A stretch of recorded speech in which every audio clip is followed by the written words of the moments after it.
నేను సూరపల్లి సీతారాములు, సామాజిక రాజకీయ విశ్లేషకుని మరియు సామాజిక కార్యకర్తను. ఈరోజు భాగంలోని అంశం ఏమంటే ఆకుకూరలు వండుకునే విధానం. ఈ ఆకుకూరలు ముందు మనం దుకాణం నుంచి ఇంటికి తెచ్చుకున్న తర్వాత వీటిని శుభ్రంగా ముందుగా మరిన్ని నీళ్ళలో కడిగిన తర్వాత ఆ శుద్ధి ప్రక్రియ అయిపోయిన తర్వాత మళ్ళీ మనం ఎంత అయితే మోతాదు మనం వండుకోవడానికి ఉపయోగిస్తామో అంత మోతాదుకి సరిపోయి అన్ని ఆకుకూరలు నిండే అన్ని ఒక బొచ్చెలో పాత్రలో నీళ్లు పోసుకొని ఒక 3 చెంచాలు లేదు 2 చెంచాలు 1 చెంచా అది మోతాదుని బట్టి ఉప్పు వేసుకొని శుభ్రంగా కలియదిప్పి ఆకుకూరలు మనం తెచ్చుకున్న ఆకుకూరల్ని ఆ యొక్క పాత్రలో నీళ్లు మునిగేంతగా ముంచి పైకి లేకోకుండా ఏదన్నా కుదిరితే బరువు పెట్టి ఒక పావు గంట సుమారు ఆ ఆకుని పూర్తిగా నీళ్ళలోనే ముంచి వేసి అలాగే ఉంచి పావు గంట తర్వాత ఆకుకూరల్ని పైన ఉన్నటువంటి బరువును తీసేసి ఆకుకూరల్ని శుభ్రంగా ఆ ఉప్పు నీళ్ళలో జలకరించి తీసి ఆ ఉప్పు నీళ్ళన్నీ పారబోసి మళ్ళీ కొన్ని ఆ పాత్రలో నీళ్లు పోసి ఆ నీళ్ళలోనూ మళ్ళా ఒకసారి ఈ ఆకుకూరల్ని కడిగి ఆ కడిగినటువంటి ఆకుకూరల్ని శుభ్రమైన పాత్రలో పెట్టుకొని శుభ్రమైన ప్లేట్లోను పాత్రలోని వాటిని తరిగి చిన్న ముక్కలుగా తరుక్కొని ఇక వాటికి ఈ కాడలు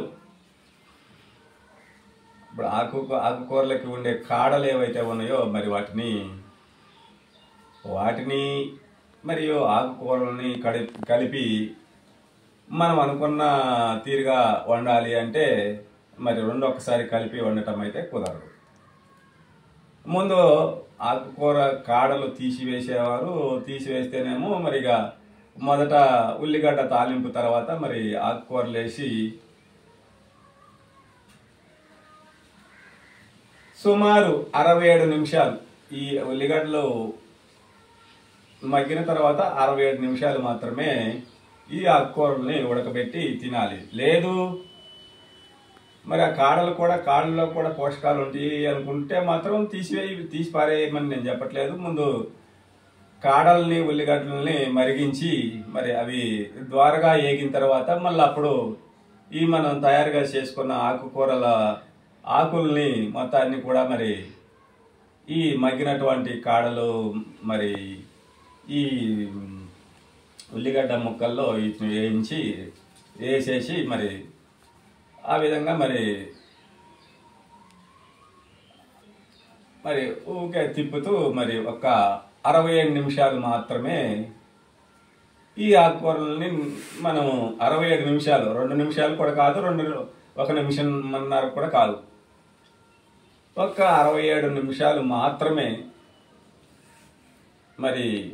ఈ కూరల్ని మనము ఉడకబెట్టడం ద్వారా దానిలో సహజంగా ఉండేటటువంటి ఖనిజాలు లవణాలు మనకి అవి ఉడికి ఆ ఆయిల్ రూపంలో పోకోకుండా ఉండి మనం ఏమైతే ఆశించి విటమిన్లు ఖనిజాలు లవణాలు అవన్నీ కూడా ఏమీ పోకోకుండా ఈ తక్కువ సమయంలో ఉడకబెట్టుకొని కారం అవి ఇక వేసుకోవాల్సినవి వేసుకొని దించుకొని మనం కూరల్ని అన్నంలో కలుపుకొని తినడం ద్వారా ఈ ఖనిజాలు లవణాలు విటమిన్లు కొన్ని ఇవన్నీ కూడా మనకి ఎక్కడా కూడా మిస్ కాకుండా కూరల్లో ఉండి మనం అనుకున్నటువంటి లక్ష్యం, ఆకుకూరలు తింటే మరి విటమిన్ ఏ ఉంటుంది, మరి కే ఉంటుంది, మరి ఇవన్నీ అన్ని రకాలుగా మనకి చాలా ఉపయోగం. కళ్ళకి మరి ఇతర పరమైనటువంటి శరీరాంగాలకి మరి ఆకుకూరలు తినడం మంచిదనే దాన్ని మరి తప్పకుండా మంచినే తీసుకోవాలంటే ఈ 67 నిమిషాలు మాత్రమే మరి ఈ ఆకుకూరలని వండుకొని మరి ఆ తర్వాత మరి దాన్ని ఆ మూత కూడా అది ఉడికిన తర్వాత మంట స్టవ్ బంద్ చేసిన తర్వాత మరో 2 నిమిషాలు ఉంచిన తర్వాత, లేదు ఒక 5 నిమిషాలు ఉంచిన తర్వాత కింద పెట్టాలి. మనం 67 నిమిషాలు ఉడికిన తర్వాత అది పక్కగా పెట్టాలి. వేడి పొయ్యి మీద కాకుండా పక్కగా పెట్టుకొని మరి ఒక 5-10 నిమిషాలు దాన్ని అట్లనే పక్కన పెట్టుకొని ఉంచి ఆ 10 నిమిషాల తర్వాత మీరు ఆ ఆకుకూరని తినటం వల్ల, కూరల్ని అన్నంలో తినటం వల్ల మనం అనుకున్నటువంటి మరి ఆ విటమిన్లు, లవణాలు, ఖనిజాలు మన శరీరంలోకి పోయి మనకి మనకందరికి కూడా సత్ఫలితాలు ఇచ్చి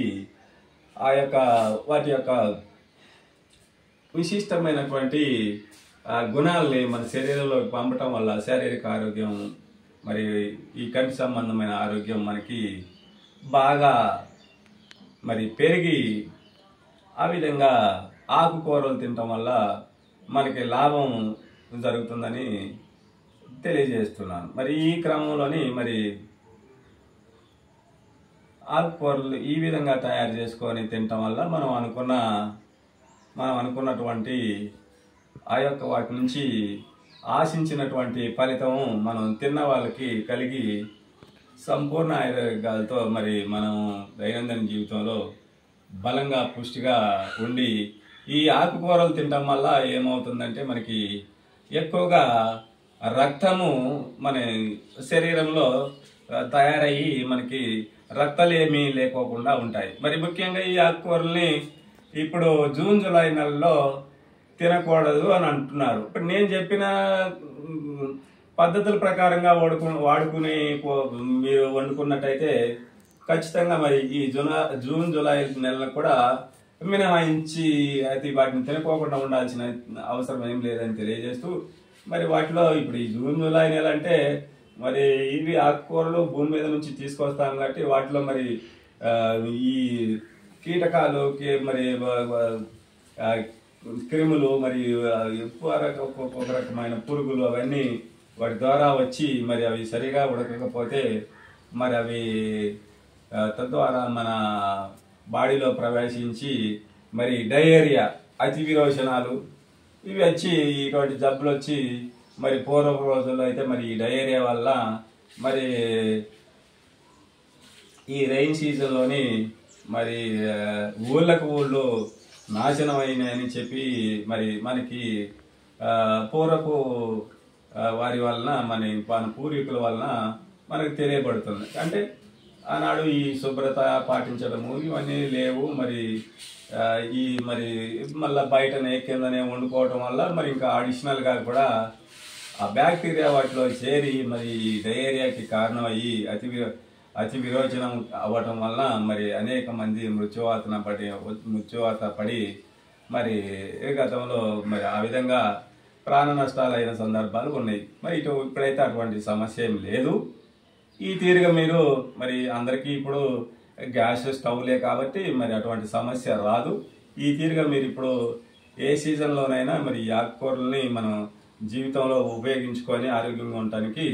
మరి మీరందరూ సిద్ధంగా ఉండి మీ ఆరోగ్యాలను కాపాడుకోవాలని తెలియజేస్తూ మరి ఇప్పుడు మళ్ళీ మీకు ఈ SLR@5 యూట్యూబ్ ఛానల్లోని వీక్షకులందరికీ నా విన్నపం ఏమంటే మీరందరూ కూడా ఈ యూట్యూబ్ ఛానల్ని మరి అడాప్ట్ చేసుకొని, అంటే మీరు ఈ లింకుని తీసుకొని మీరు ప్రతి నిత్యము చూస్తూ మరి సబ్స్క్రైబ్ చేసి ఛానల్ అభివృద్ధికి మీరందరూ మీ వంతు సహకారాన్ని అందించాలని మరి సబ్స్క్రైబ్స్ మరియు షేర్లు, లైక్లు మరియు మీ యొక్క అమూల్యమైనటువంటి సందేశాలను మీ కామెంట్ బాక్సుల నుండి మాకు పంపించి మీ విలువైన సూచనలు సలహాలను ఇచ్చి మీరు ఇంకా అనేకం ఉన్నాయి అమూల్యమైన విషయాలు. నేను ఇంకా ముందు కూడా అనేక విషయాలు మీ ముందుకు తీసుకొచ్చి మీకుండే సందేహాలను నివృత్తి చేసి మీ దైనందిన జీవితంలో నా తోడ్పాటును అందిస్తానని తెలియజేస్తూ మీరందరూ సబ్స్క్రైబ్ చేయమని మనసారుగా మిమ్మల్ని ప్రార్థిస్తూ కోరుకుంటున్నాను. జై భారత్.